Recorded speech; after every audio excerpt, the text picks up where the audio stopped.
welcome back, faithful politics listeners and viewers. If you're watching us on our YouTube channel, I'm your political host, Will Wright, and I'm joined by your faithful host, Pastor Josh Burtram. How's it going, Josh? Doing well. Thanks, Will. Hey, and returning back to the show is Matt Taylor. Excuse me. He's got a Ph.D. and he's the senior Protestant scholar at the Institute for Islamic, Christian, and Jewish Studies, where he specializes in Muslim-Christian dialogue, evangelical and Pentecostal movements, religious politics in the U.S., and American Islam. He also will have a new book coming out, which we will talk about later in the show. But today we're happy to have him back on the show to kind of help us work through the IVF ruling in Alabama and some of the ties that the judge had. So yeah, welcome back to the show, Matt. Appreciate it. Thank you for having me back. It's great to be here. Yeah. So I guess what all have you been up to since the last time we chatted? Well, I have written a book. I think I was midway writing it. Last time we spoke. Yeah. So the book is going to be coming out later this year. And that has taken a lot. And then the people that I follow in the book have very much been in the news. So I've been trying to stay on top of that and write about that and contextualize some of the news that's been breaking about them. Yeah, I've always envied people that write books, especially about things that are kind of like ongoing. I'll give you kind of my own personal experience, and especially it's relevant because we just released a new series, a docu-series, 5-part series about Christian nationalism. Brought in a lot of like voices from past interviews, what have you, and we're talking about various things, and then like all this. Seems like Christian nationalism has been in the news a lot lately, and I've sort of wrestled with, should I go back and change that? Like, I mean, like it's still true, but it's like there's more updated clips I could use. So like, how does that work for a book? Like when you're writing about, X person, and then you're like, oh, they did something else, but I already wrote about that one. Why didn't they do that when I was writing this chapter? Yeah. Yeah, and the folks that I'm writing about, the people that I'm profiling, are very much involved in the presidential election, and the book is really about January 6th, but also about this ongoing shift that's happening in our politics around different forms of Christian nationalism. So it's like the book is coming out in September, right before the election, but we don't exactly know who the candidates will be and exactly what the dynamics will be. So there's a little bit of an ambiguity I have to leave in some of the passages of the book. I have premonitions, I have instincts, I have intuitions, but I'm also trying as much as possible to stick to the facts that we have right now. Yes. Yeah. Well, I suppose like if you have enough material, you can have like, the second edition or whatever it is, or the forward, or I don't know, like you're smart enough to figure it out. Put an appendix in. Yeah. There's already going to be plenty of appendices to this one when you come down to it eventually. So it's like the book is about 50% appendices, 50% content. You can add an afterword, an appendix, appendices. What else can you add? There's several things. I could add a forward. I don't have a forward just yet, so we can add a forward. Yeah, there you go. Yeah, perfect. Well, cool. Well, I wish you lots of luck about the book. I'll definitely be asking you a little bit more about the details at the end, but I have you here today. Just talk about IVF treatment. I know you're not a doctor. So you don't have to get into the details of how somebody goes through the process of IVF, but there was a ruling in Alabama recently where a Supreme Court judge for Alabama ruled something about IVF. So I'll just kind of leave it there. Maybe you can kind of fill us in on the rest. So I am a doctor, Will, but just happens to be a doctor of religious studies, which is not that helpful in medical situations. You can tell my family members that so if you're on a plane and someone asks for a doctor, you're not going to be raising your hand. Right. So I'm also not a lawyer, so I will give you a religious studies scholar high level overview of the ruling. So the situation in Alabama, as you know, Roe v. Wade was struck down through the Dobbs Supreme Court decision.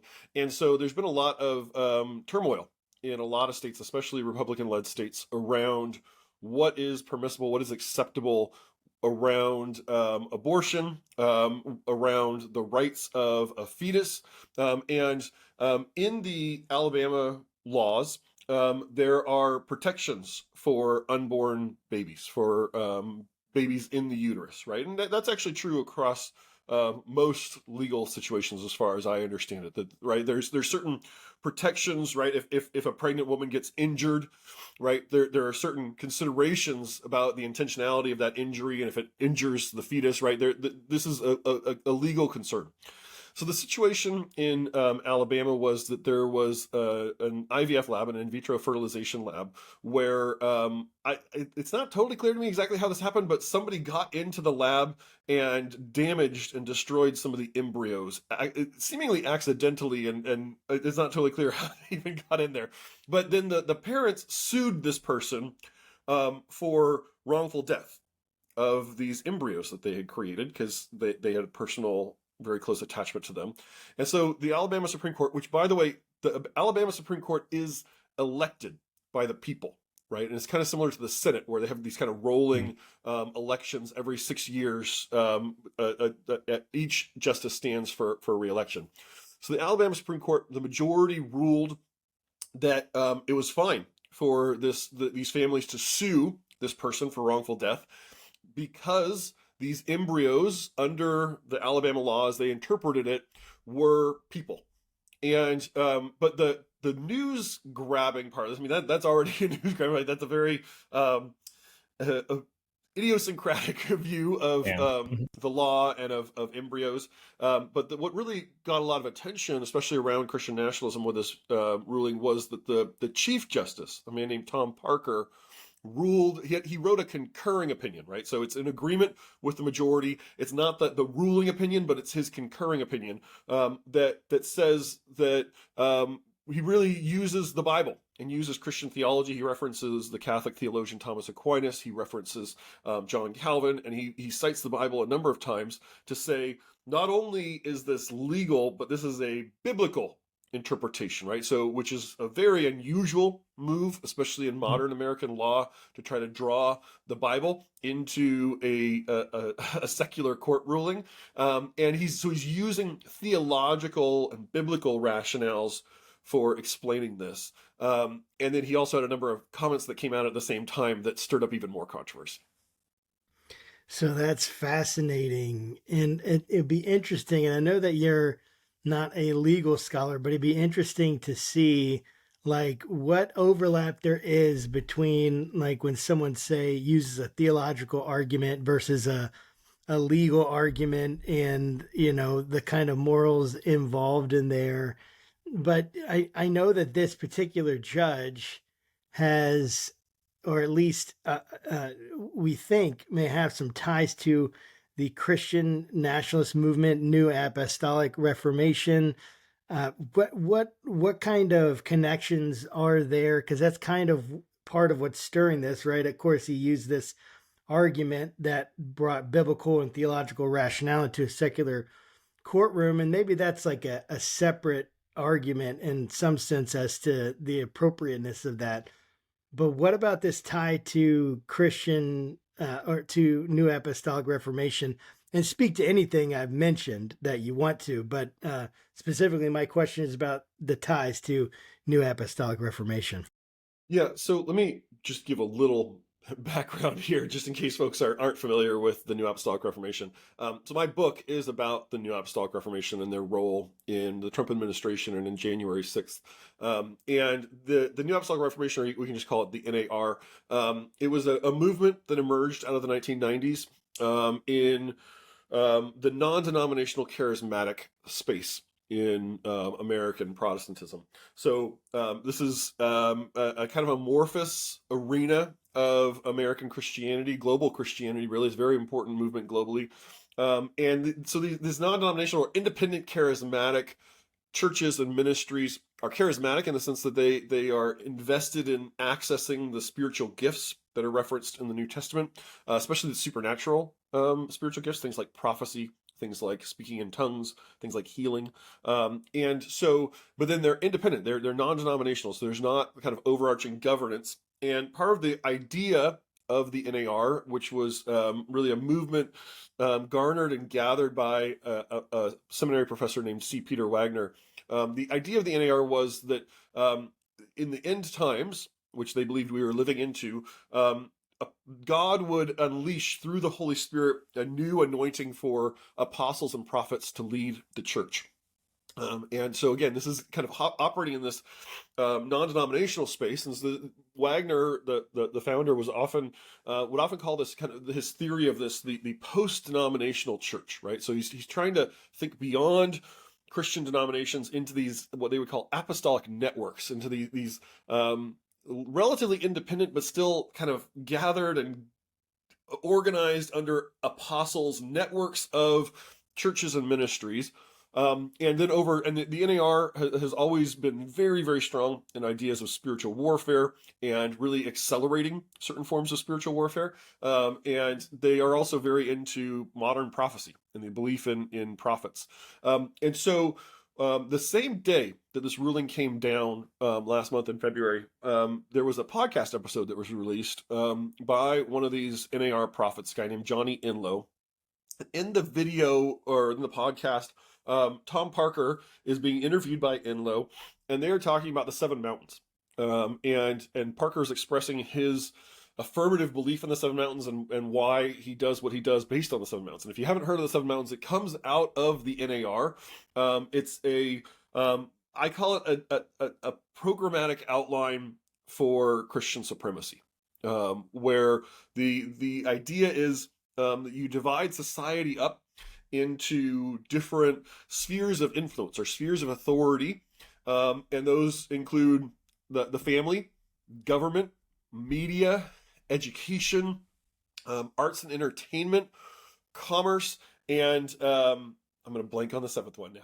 That always happens. I can always get six. But the idea is, right, that you divide society up into these different arenas of influence, and they imagine those as mountains, and that the tops of those mountains, the positions of control over those arenas of society, are either held by demons or by Christians in the kingdom of God. And so the idea of the Seven Mountain Mandate or the Seven Mountain Program is that Christians need to rise to the tops of each of the mountains in their society, in their local context, in their nation, conquer the high places, and then allow Christian influence to flow down into society. So this is, I would argue, a pretty extreme vision of Christian domination and Christian influence that has deep roots in what we call dominion theology, a very aggressive form of Christian theology. And here you have a state Supreme Court Chief Justice saying in this interview that his judicial philosophy and even his understanding of himself as a judge is shaped by the Seven Mountain Mandate and this idea of conquering parts of society for Christianity.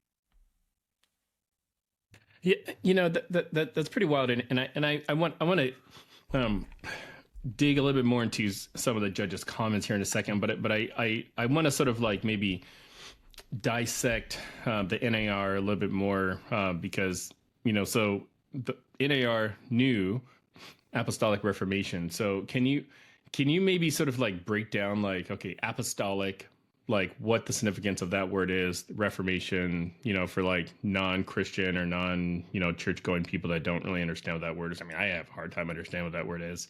And then also like the new part, like, because that would sort of infer that there was an old Apostolic Reformation, or is it just like a tack on like New Jersey, like New Jersey isn't like representative of an old Jersey, I don't think, but yeah. So can you kind of break down those terms? Yeah, so Wagner used to talk about the NAR as what he said was the most radical change to the way of doing church since the Protestant Reformation. So there very much is echoes of the Protestant Reformation built into the title, and many of Wagner's friends and followers would even compare him at times to a Martin Luther type figure, somebody who did not single-handedly bring this about. I mean, these ideas were not original to Wagner. There have been a lot of people in the charismatic space talking about apostles and prophets and the return of apostles and prophets for decades before Wagner started doing this. But the NAR framework was always envisioned as a repioneering of the church in many ways. And Wagner would talk about how, right, when we talk about apostolic or the apostles, usually that's in reference to the early church. right? The original disciples of Jesus became the apostles who founded the church. And so that term apostle carries a lot of gravity in the Christian history and Christian context. And but most traditions of Christianity have basically said that the apostles and this apostolic dimension of Christianity was a part of Christianity that was present and important very early on, right? The apostles founded the church, but then there's two basic major interpretations of what happens to the apostles' authority after the generation of apostles dies. One, the mainstream, or maybe the majority position, you could argue, is what the Roman Catholic Church, the Episcopal Church, and like the Eastern Orthodox Church believe, which is that the apostles then appointed a set of church leaders to govern after them. They created a line of apostolic succession, and those new leaders were called the bishops, right? And so this is where we get the term bishops, or the episcopacy, right? The term for bishop in Greek is episkopos. So the Episcopal Church or the episcopacy are all references to this passing on of authority from the apostles to this lesser tier of leaders, the bishops, who have more of a governance role, not so much a theological role in shaping the understanding of the church, but in governing in line with the apostles. The other major interpretation emerges in the Protestant Reformation, where you have a lot of the Protestant traditions or emerging Protestant movements don't really like this idea of bishops and the continuing authority of the church through bishops, and so they basically say or at least the mainstream, right? The Episcopal Church or the Anglican Church keeps bishops, but the Protestants tend to downplay the authority of bishops and to say the authority of the apostles is contained in the teachings of the apostles, i.e. the New Testament. And this is a big part of the rationale for Protestant sola scriptura. Why do we rely solely on the Bible? Well, that's the teaching of the apostles, and we have it, and that's their authority. It gets passed on to future generations. Those are really the two big options. But the NAR is offering a third option and saying, what if the role of apostles never died out? What if God wants to renew the work of apostles to guide the church into this global revival? And Wagner would even talk about, starting in 2001, he believed that the church had entered into what he called a second apostolic age, right? The first apostolic age is the early church, but he believed that here at the end of time, God was renewing the ministry of apostles and of prophets to lead the church and to transform the church into this kind of post-denominational space. Interesting. So it's like, so I'm a pretty big Marvel fan, and as you're talking, I was thinking this would be like a great like what if like TV show, like for those that are familiar with the What If series, and I feel like I'm on an island by myself, so I'll just go ahead and move on. But is there a difference between Christian nationalism and the NAR? I would say that the NAR is or it has helped to shape one of the major forms of Christian nationalism in the U.S. Some people talk about Christian nationalism as a movement. I tend to avoid movement language when it comes to Christian nationalism because it's not really a coherent movement so much with a coherent ideology so much as it's a tendency in American history and in American public life to conflate Christian faith with American belonging, right? And to say that so there's something essentially Christian about being American, and that to be a good American, you need to be Christian, or that America is founded on Judeo-Christian values, or that America should be a Christian nation in some sense, right? All of those are kind of sentiments that give rise to Christian nationalism, but there's not really a generic form of Christian nationalism in the U.S. Instead, we get various theological movements that contribute to Christian nationalism. The Proud Boys or the Oath Keepers are broadly Christian nationalists, but they're not really theological. They're not that interested in theology. They more want to just brawl in the streets with people they don't like, right? So the Christian nationalism is a big spectrum. And the NAR has really helped to forge in the last 2 decades, and this is a big part of what my book is about, this independent charismatic style of Christian nationalism, which is very much built around prophecy very much built around modern prophecies about the United States coming through NAR prophets or other independent charismatic prophets. It's very much about spiritual warfare, and we see that spiritual warfare language really seeping into our politics in some very profound ways, where people are talking about good versus evil, angels versus demons, calling their enemies demons, and there's also this notion of kind of orchestrated and organized campaigns of spiritual warfare that are displacing these demonic powers that have control over the United States or other nations. And that to me is a distinctive style or ethos of Christian nationalism, and that is really in many ways the ascendant style in the United States. This is the most influential style on January 6th in terms of organizing and animating the crowds that were there on January 6th. And we see a lot of manifestations of this independent charismatic style. But it's also become just rampant in right-wing politics in both during the Trump administration and in the aftermath of January 6th, to the point where it's now just very common to see charismatic worship played at Republican political rallies, to see a rhetoric of spiritual warfare playing out in our politics, and to see these apostles and prophets especially, but other independent charismatic leaders as well, Messianic rabbis or televangelists, being major figures in kind of both local and national Christian nationalist organizing and activism. So this is the NAR was very pivotal in shaping and forging that style of Christian nationalism that has become, in many ways, also the dominant form of Christian Trumpism, right? Because Trump is very attached to these Christian nationalist kind of ideologies, especially today. And the independent charismatics, and especially these NAR leaders, have been the ones who really pioneered using things like the Seven Mountains, ways of justifying Trump support using theology, Bible passages, and prophecy. So this is all so fascinating and concerning in many ways.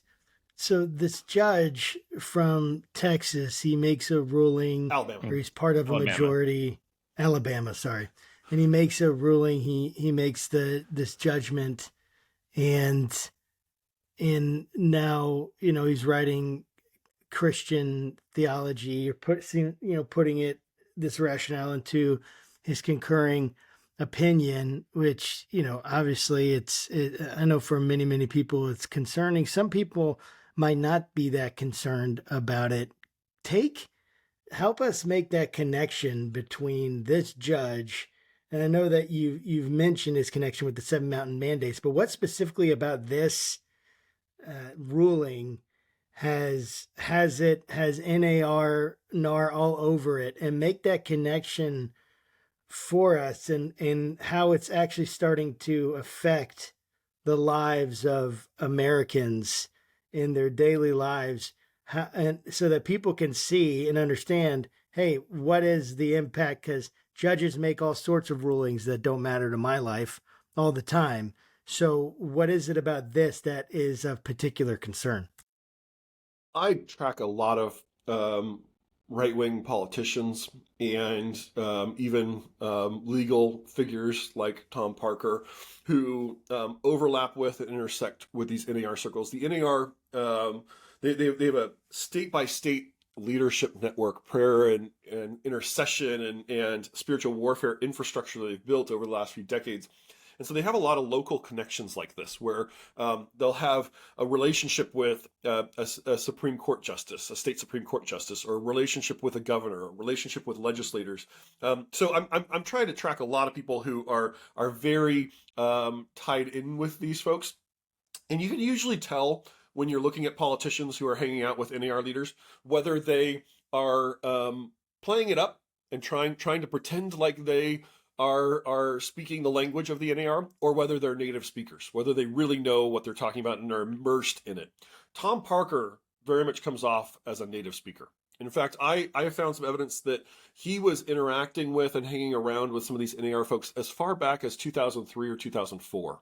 And he even joined a prayer call led by some of these NAR leaders for the state of Alabama last year. And the transcript of that call is still online. You can read it, where he is talking to these NAR leaders, and he is referencing specific prophecies that have come through some of these NAR prophets, people like Dutch Sheets or Chuck Pierce, who are major figures in the NAR.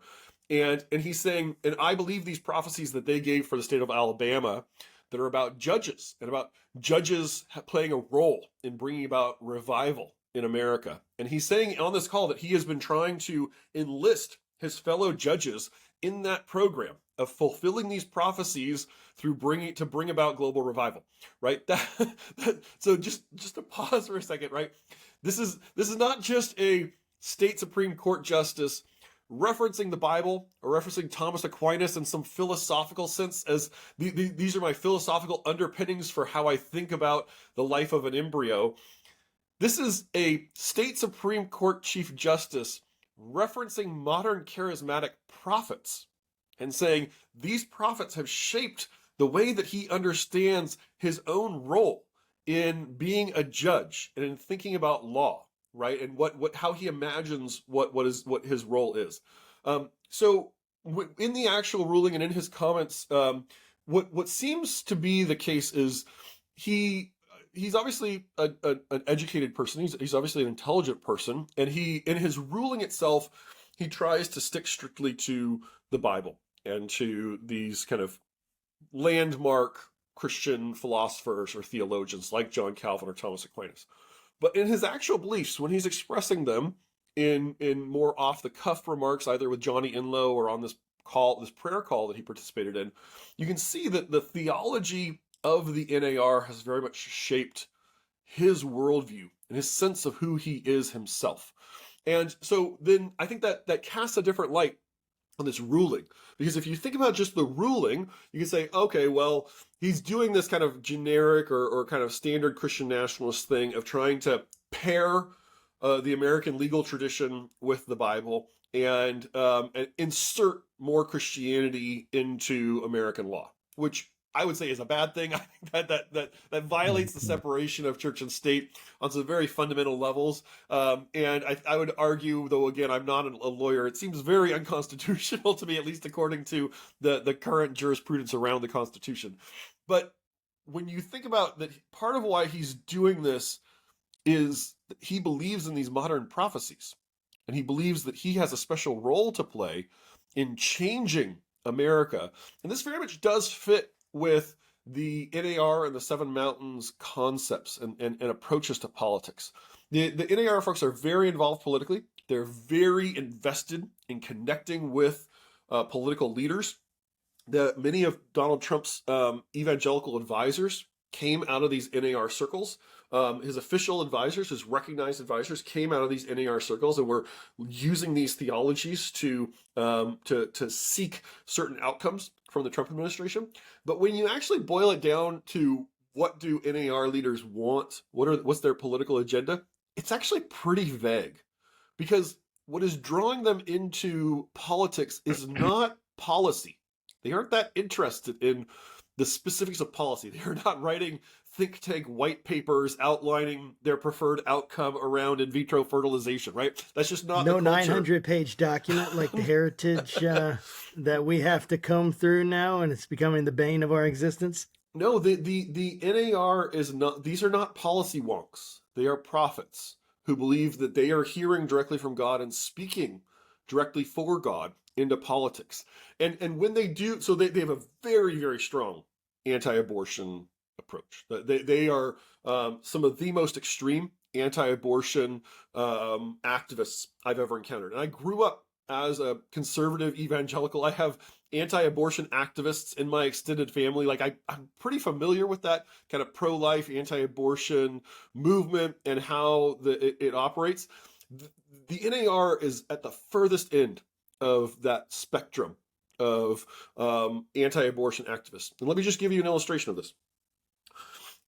When you talk with kind of pro-life people in general, they are usually pretty dialed in on policy, are pretty have really thought through the way that they approach issues of life and life beginning at conception, and how they think about these things. And then they're skilled at arguing for their preferred policy outcomes based on either Bible or philosophy or whatever else. But they'll acknowledge, right, that it really is a weighing conversation between the rights of a woman to have bodily autonomy, which they will acknowledge is a good thing, is an important thing that needs to be weighed here. But then they would say, but we need to weigh the rights of the fetus to life more than the rights of the woman, right? That's a conventional kind of anti-abortion or pro-life advocacy stance.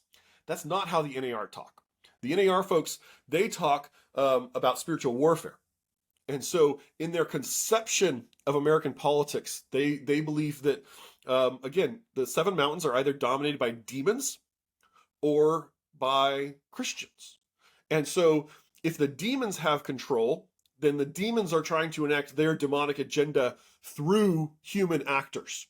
And so the NAR's rhetoric around abortion, it commonly goes to abortion, in their view, is a form of child sacrifice that empowers supernaturally these demonic powers that have control over America.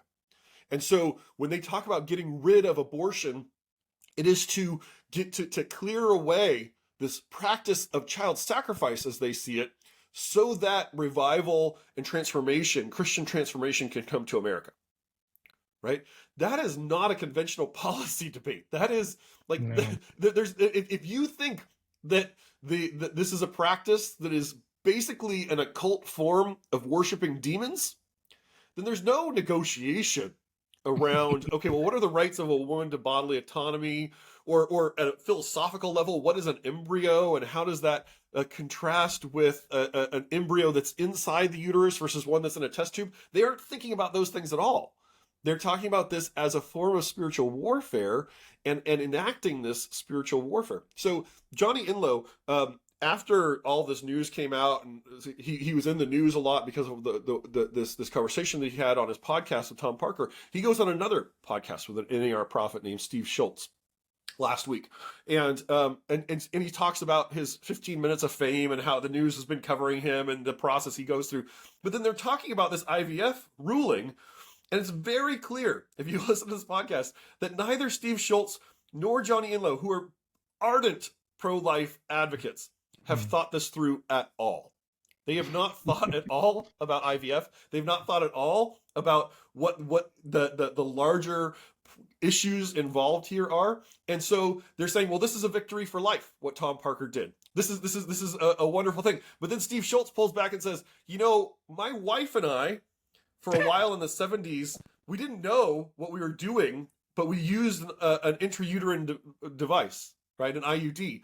And we didn't know it at the time, but apparently embryos can be fertilized, but then they don't implant in the uterus. And so Steve Schultz says, so we didn't do this intentionally, but I imagine we must have a bunch of children in heaven that will meet when we get to heaven, who were embryos that were conceived in my wife that never implanted because of this IUD.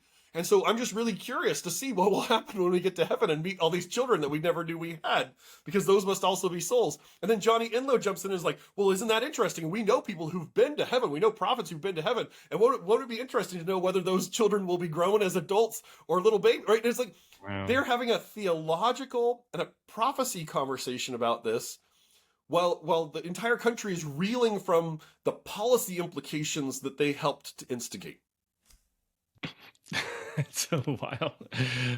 All right. So you mentioned that Trump has maybe some advisors that subscribe to NAR type ideas, and he came out with a statement, through his Truth Social account, about, hey, we want to support IVF, so on and so forth. And, recently in Congress, they all got together, signed something, said, yep, we're totally in favor of IVF, despite the fact that, we also co-sponsored a bill that would have made it much more difficult. Is this a fracture point, you think, kind of with the, either NAR folks, Christian nationalists, just broader religious community?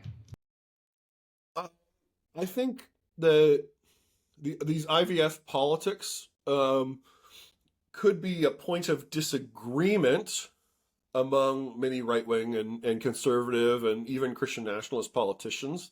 Again, because I don't think most of them have really thought it through, right? The Roman Catholic Church, for good or for ill, has a pretty consistent and deeply thought out position on IVF, on when life begins. And there's a reason that Tom Parker is citing Thomas Aquinas, this medieval Catholic theologian, in his ruling, because a lot of the Catholic views on life actually go back to Aquinas and some of the theology and philosophy that Thomas Aquinas put forward and the way that has shaped even modern Catholic thinking.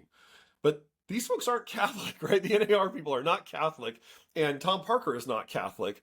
And so the Protestants tend to be much more chaotic in how they interpret these policy issues. They have a lot more debates. There's no magisterium. There's no central organizing infrastructure of Protestantism to issue a single position the way that the Roman Catholic Church can. And so Protestants across the board, I think, are really all over the map on something like in vitro fertilization. And you even hear this in this call with Steve Schultz and Johnny Enlow, because Steve Schultz at some point is like, but we're not against IVF, are we? Johnny Enlow says, no, we're not against IVF.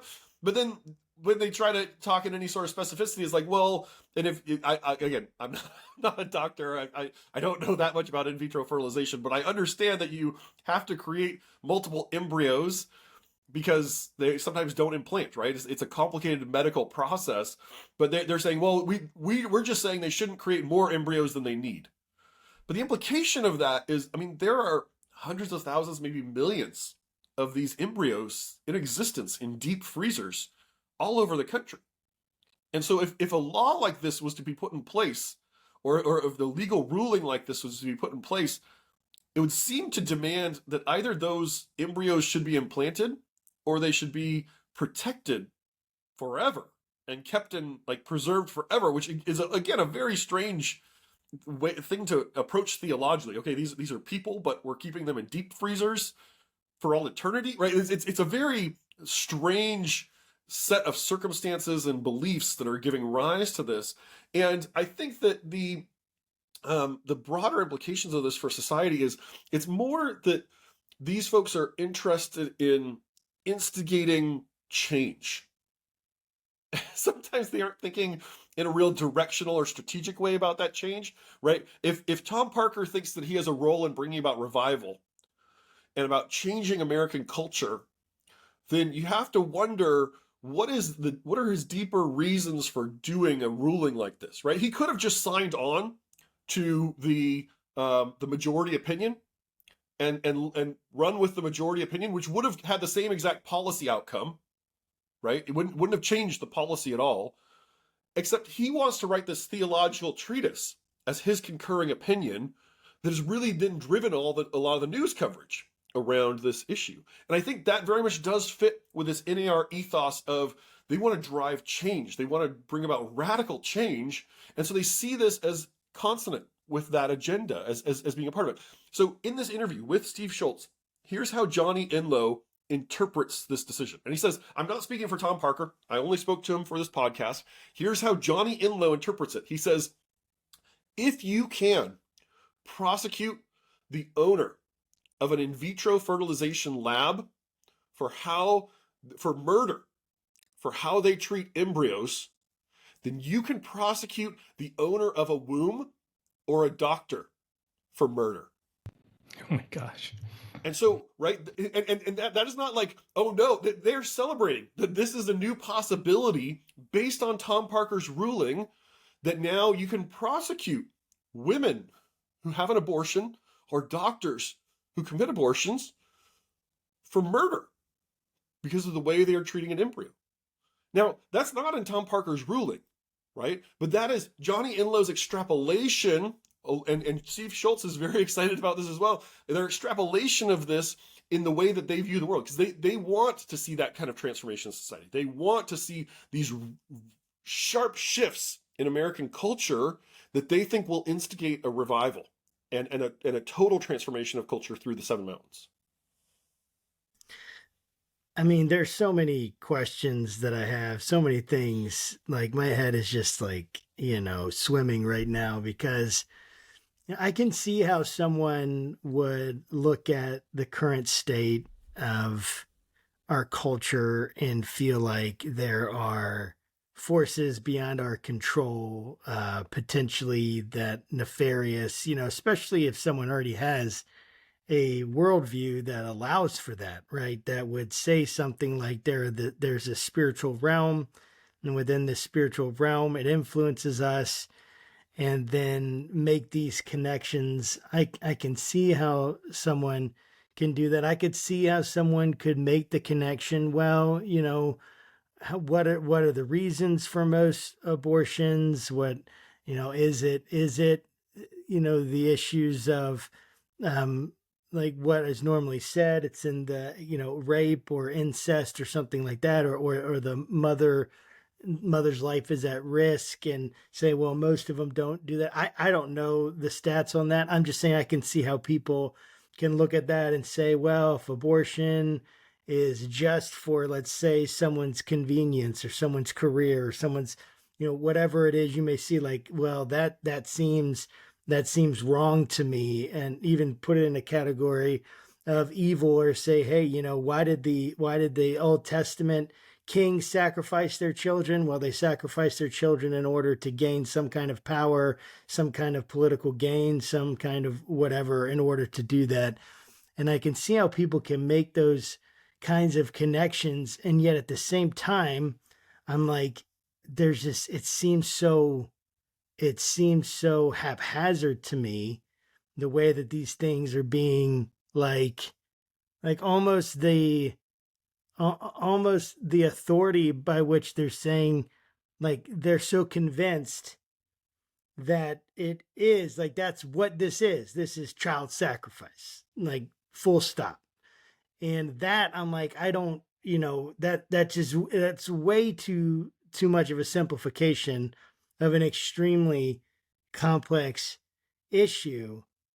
And i'm I'm just wondering, like, when it comes to like the scriptures, the theological arguments that they are making, what kind of and maybe you won't be able to answer this question, but you can kind of, help us think through it. What kind of like hermeneutical process are they using? What kind of interpretive method are they using? How are they getting from, child sacrifices to Molech in the Old Testament to abortion, and saying that this is the modern equivalent? Like, I guess because it's easy for me to hear that and say, oh, well, that, someone to say, oh, that's crazy, or oh, maybe I can get that, but that seems too far. But what's their actual method for moving from, hey, here's this Old Testament scripture where God despises this practice of child sacrifice, to now this is what's happening today, and we're sure about it. What kind of connections are they making? What kind of scriptures are they using? And what's the interpretive process? I know there's a bunch of questions there, so just respond however you kind of feel like you should. But I'm just really curious if you have any insight on that. I know you're going to be shocked at this, Josh, but these NAR folks are not the most systematic thinkers when it comes to theology. So, but there are two big factors though that shape the way that they interpret the Bible. And again, they're not interested in conventional evangelical, what we would call hermeneutics or exegesis, right? Hermeneutics is just the process of interpretation, or exegesis is Right. how Yes. do you understand a text? How do you draw a meaning out of a text? And that's not how they're not interested in doing that conventional evangelical. I'm gonna line up all the passages that agree with my view, and then fit them into a sort of kind of theological framework, and say that that's the biblical teaching, right? That's the way that the Bible says that we should act, right? That's a conventional evangelical approach. That's not what they're doing. So what they're doing it's very much shaped by their vision of spiritual warfare. And Peter Wagner, in the 1990s, even before he was doing this kind of New Apostolic Reformation stuff, which really kicked off around like 1996, in the early 1990s, he was very popular and famous in the evangelical world for formulating a paradigm of spiritual warfare that he called strategic level spiritual warfare. And the idea, and a number of the people who became involved in the NAR were instrumental in this with Wagner. People like Cindy Jacobs, who was a major prophet. She and Wagner and Dutch Sheets and Chuck Pierce, these very people that Tom Parker is referencing in the 1990s, are creating these frameworks. And the basic worldview is that in the book of Ephesians, there are references to these mysterious powers and principalities. Seemingly these kind of demonic forces. Sometimes some interpreters would say, well, maybe those are just references to Roman authority and the way the Roman Empire operated. But at least in most Christian interpretations, these powers and principalities are demonic entities that have some kind of power over the earth. And so Peter Wagner thought that you needed to systematize that. And so he created this whole concept that he talked about as territorial spirits. And he believed that the world is governed by these territorial spirits, these high-level, commander-level demons who have power over other demons and who hold control over literal physical territory. So and he believed you could map draw out a literal map and say, oh, well, this demon has control over this neighborhood or this city or this nation or this institution. And then the strategic level spiritual warfare idea is, now that you have apostles and prophets, and Wagner would often use this concept or phrase, they are generals of spiritual warfare who have the authority to organize campaigns of spiritual warfare and the authority to cast out these territorial spirits. And so if most spiritual warfare, if you are familiar with that concept or that terminology in Christianity, it's kind of what Wagner called ground level spiritual warfare. It's like, oh, I feel kind of oppressed today, or I've been depressed for a long time. Maybe I'm being afflicted by a demon. Maybe I need to pray against that. Or maybe I should go just listen to some worship music and read the Bible for a while, and that will restore kind of my Christian spirituality against my personal demons. Or maybe my friend is possessed by a demon and I need to exorcise that demon, right? That's what Wagner talked about as ground level spiritual warfare.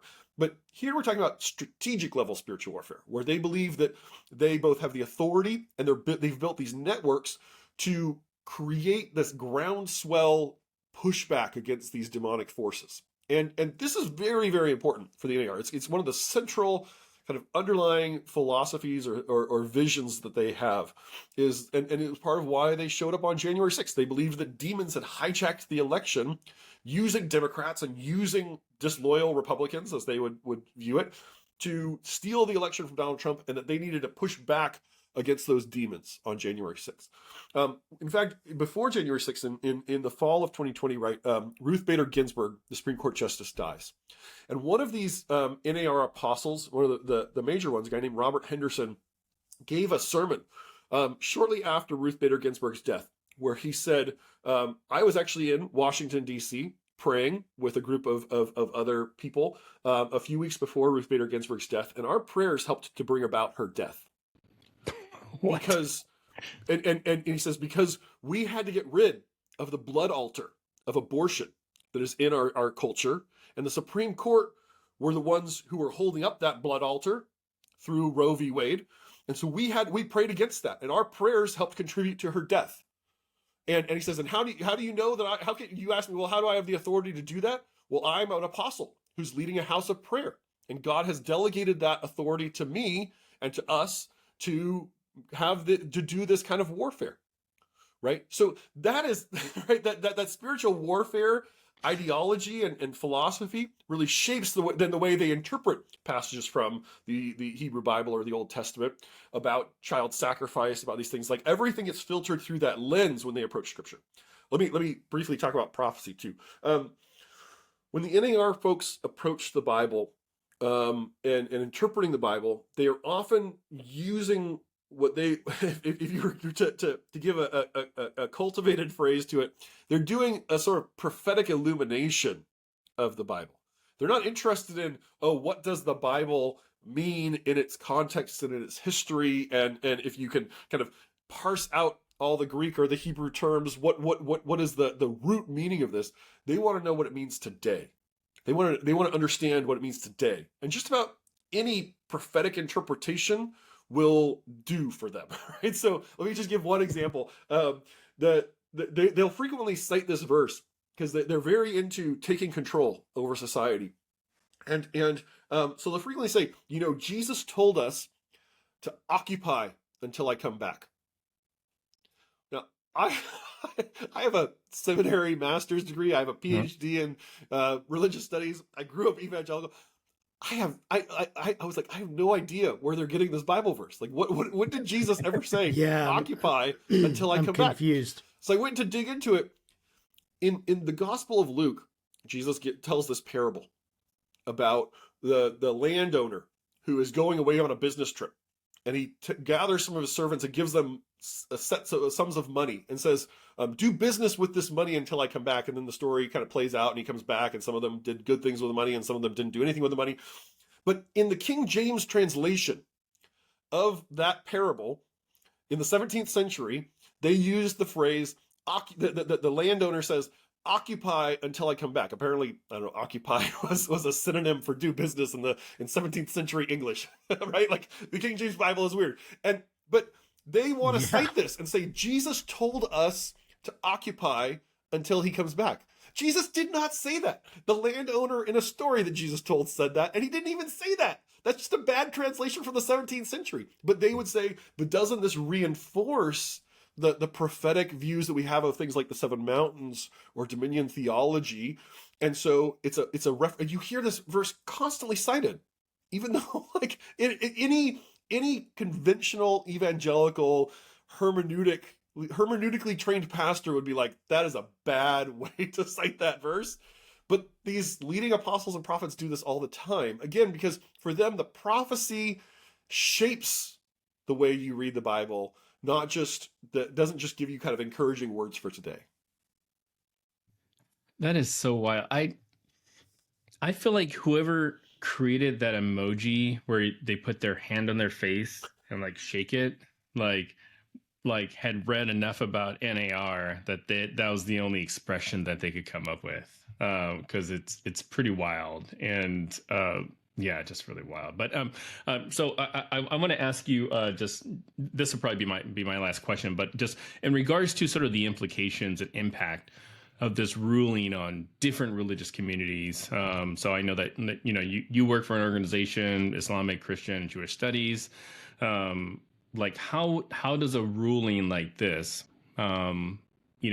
impact, say those from like the Muslim faith or Jewish faith or what have you?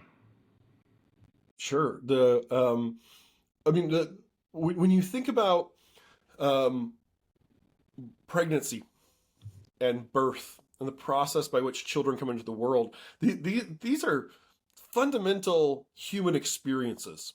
And so every religious tradition has to grapple with what is going on in that process, right? Religion, in many ways, is a meaning-making endeavor.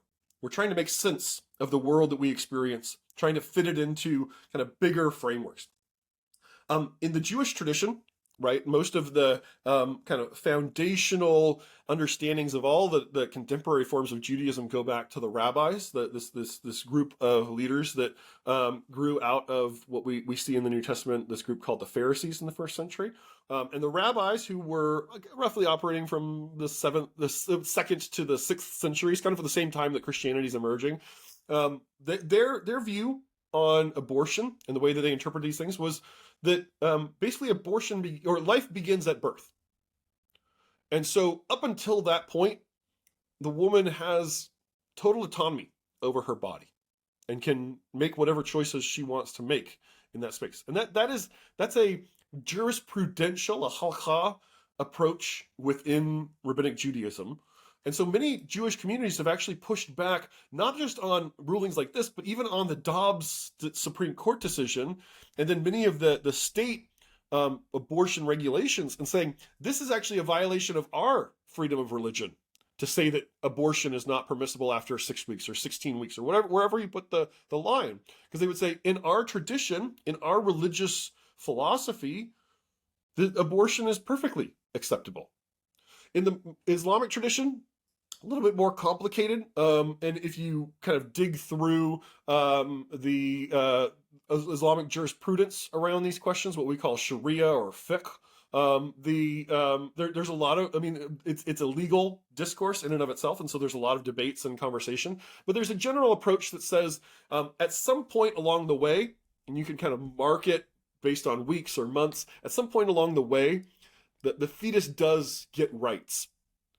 But that's not that there's room for conversation and discussion in that. You don't have a lot of this like hardline abortion absolutism in the Islamic tradition, in part because there have been hundreds of years of pragmatic debates about these questions. The Jewish and Islamic traditions are not just built around theology, but around jurisprudence, around legal rulings, around, right? They're asking not just the question of what should we believe, right? Orthodoxy, but they're asking the questions, how should we live? Orthopraxy, how should we practice our faith? And so there's been, as I said, hundreds of years of legal reasoning and ruling in these traditions. I think one of the real deficits that the Christian tradition, especially the Protestant tradition, comes to these conversations with is we don't have jurisprudence. Right? Like the Christian fixation has always been on orthodoxy. What should we believe? What is the right orientation of our minds and of our worship? And then the kind of Christian idea is everything else will flow from that.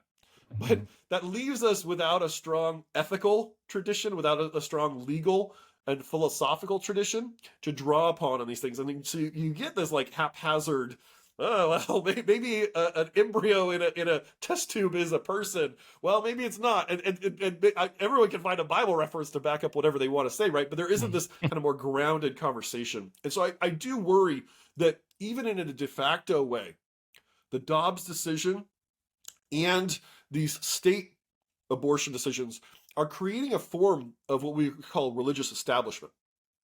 In putting Protestant and Christian morality into place to say this is how the rest of society should operate and think about these things. And that is an imposition, especially if you have a separation of church and state, that is an imposition of certain religious sensibilities and ideas. And we're just talking about Muslims and Jews right now, right, which respectively make up 1.5% and 2% of the U.S. population. What about the 25+% of the U.S. population who say they're unaffiliated with any religious tradition? Yeah. Should their morality, their understanding of what happens to fetuses in utero or to embryos and test tubes be determined by this minority of Christians who are arguing for this very strong position on IVF, or maybe don't even know what they're arguing about IVF, but are just kind of trying to instigate things? So I do worry about that. Let me just make one broader point, just about society as a whole. Democracy is not easy, right? Democracy, and it's not the sort of thing like you set it going and it just works forever, right? Democracy is always about balancing.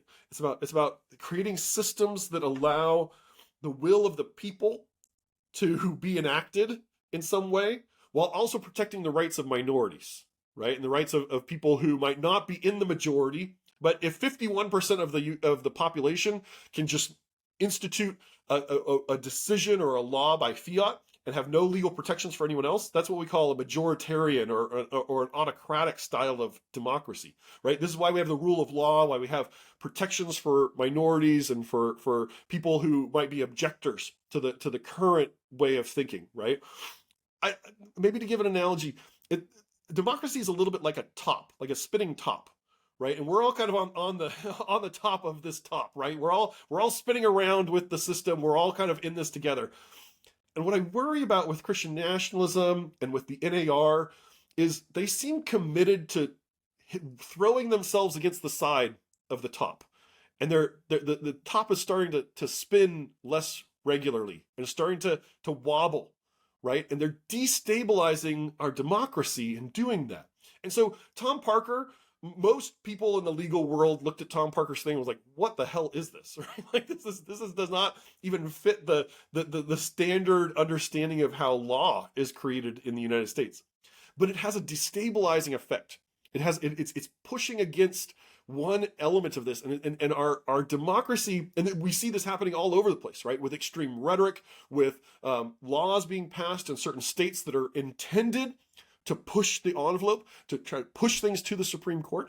But that has a destabilizing effect. And suddenly you have all these families in Alabama who are going through the actual process of in vitro fertilization. They want to have babies, right? Like they literally want to have more children.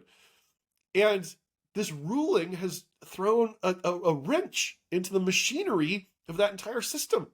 And so there are people who've spent tens, hundreds of thousands of dollars out of their personal pockets to be able to have children. And they're being told, well, we can't do that right now because we don't even know what this ruling implies for in vitro fertilization labs or for hospital systems that are working on these things. And right, it's destabilizing the very systems that we have. And that, I worry, long term is a very harmful and destructive process to democracy.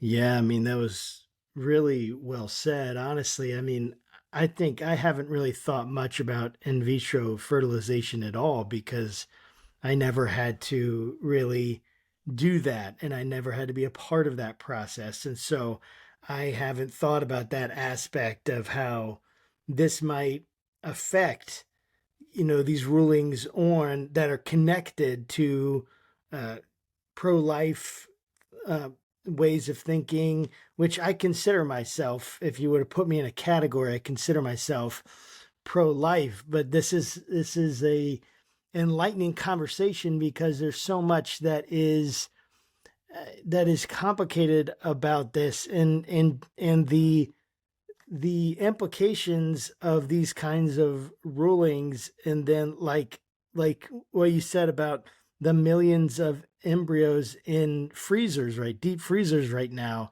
and the question, are all of those people and are all of those souls that are kept from going into heaven because they're currently frozen and stuck in a embryo. So I think that we can say that life begins at conception because that's what I have said, and I still basically hold to that belief. But then thinking more about like where does that actually, like what are the implications of that? And this has been an absolutely fascinating conversation because I think no matter what, like we do need to let our beliefs run to their logical ends and see where they end up.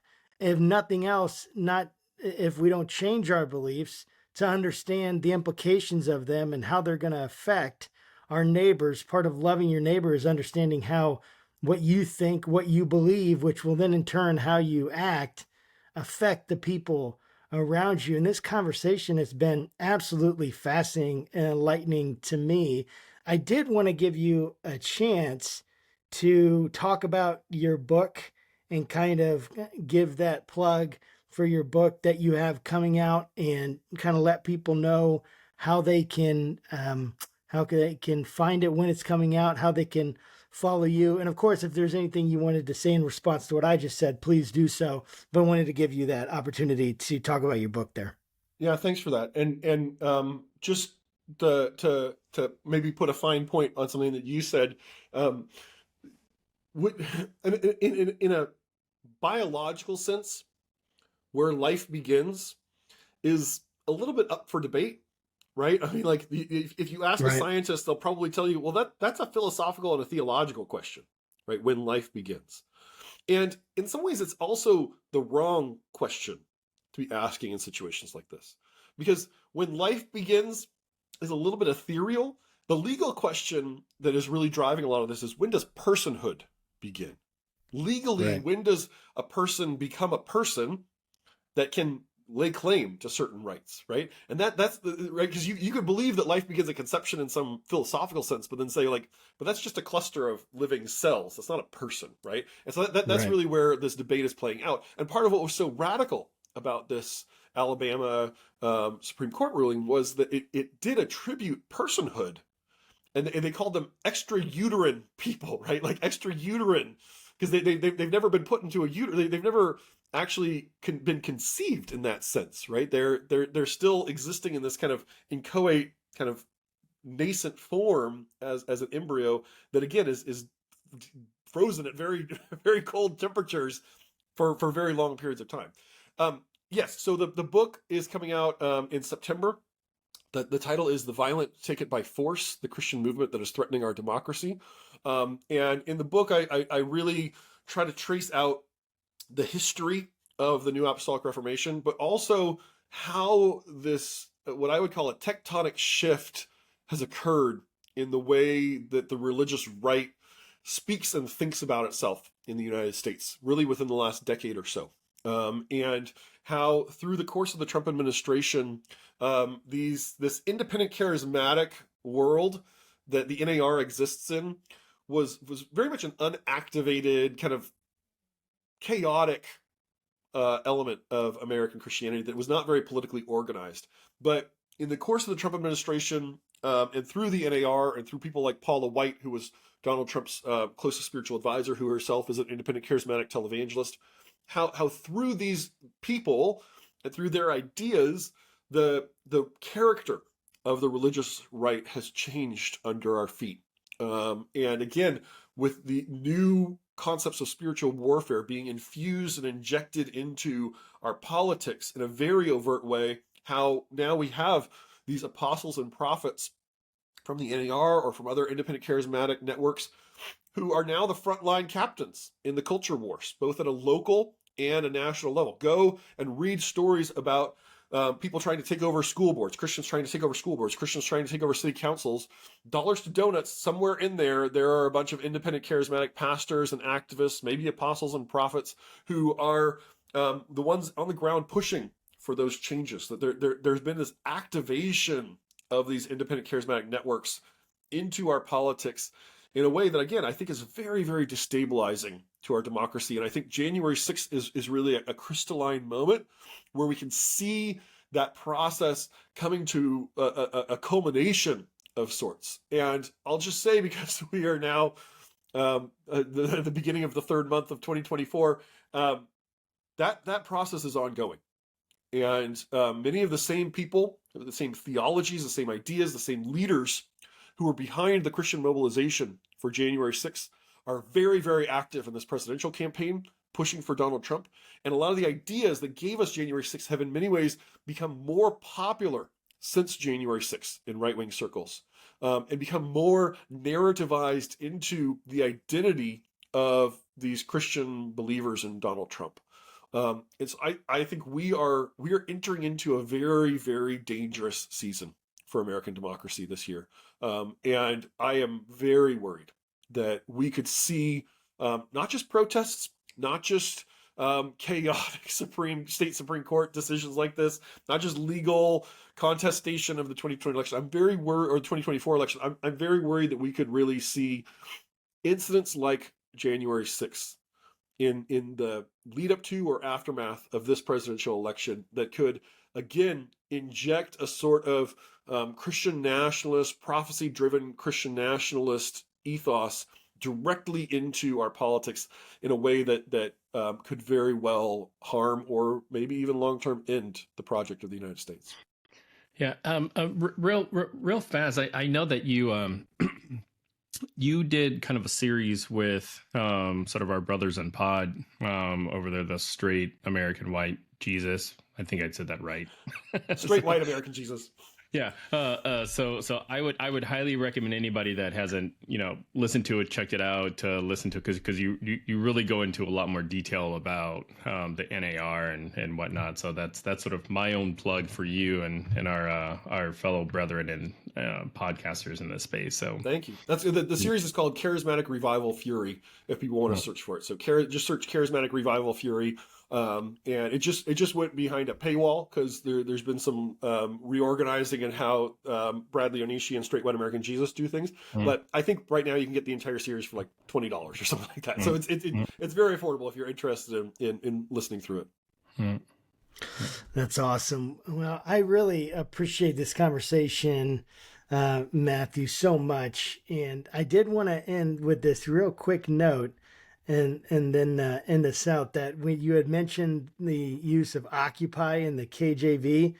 Well, if you go to like Hebrews 13:7, there's several places where the word conversation is used.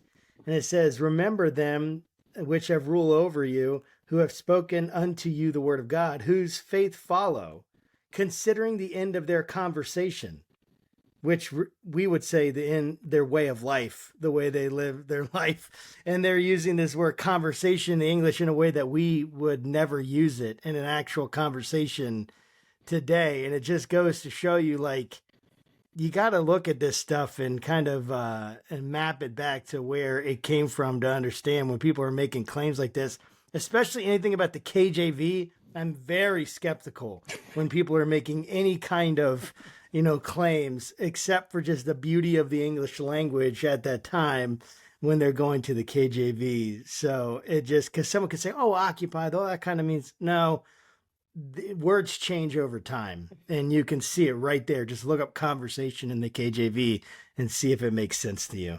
But I really appreciate this conversation, for real, no pun intended, and and your conversation as your way of life that we can all emulate. So, but guys, this has been Matthew D. Taylor, Ph.D., the senior Protestant scholar at the Institute for Islamic, Christian, and Jewish Studies. He's got his new book coming out in September, The Violent Take It by Force, the Christian Movement That's Threatening Our Democracy. I want you guys to check it out.